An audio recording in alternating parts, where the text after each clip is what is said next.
Hi viewers, welcome to Bannur వారి వంటిల్లోనండి. ఈరోజు మనము ఈ దోశ పిండితో దిబ్బ రొట్టె చేసుకుందామండి. దానికని చూడండి, నేను కట్ చేసుకున్న ఉల్లిగడ్డలు తీసుకున్నాను, పచ్చిమిర్చి తీసుకున్నా, కొత్తిమీర, కరివేపాకు తీసుకున్నాను. ఉల్లిగడ్డలు వేసేసుకుందామండి. పచ్చిమిర్చి కూడా వేస్తున్నాను. కొత్తిమీర, కరివేపాకు కూడా ఇందులోకి వేసేసానండి. ఇప్పుడు దీన్ని కలుపుకుందాము. ఇది బాగా కలిపెట్టేసుకుందామండి.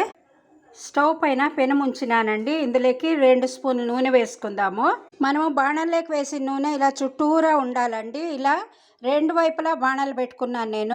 పిండిని ఇలా చుట్టూరా వేసుకుందామండి. ఫస్ట్ అది ఆటోమేటిక్గా దిగిపోతుందండి సెంటర్లోకి. చూడండి, ఇప్పుడు సిమ్లో ఉంచినాను. దీనికి మూత ఉంచేస్తున్నాను. బాణాలకు కూడా మూత ఉంచేసానండి.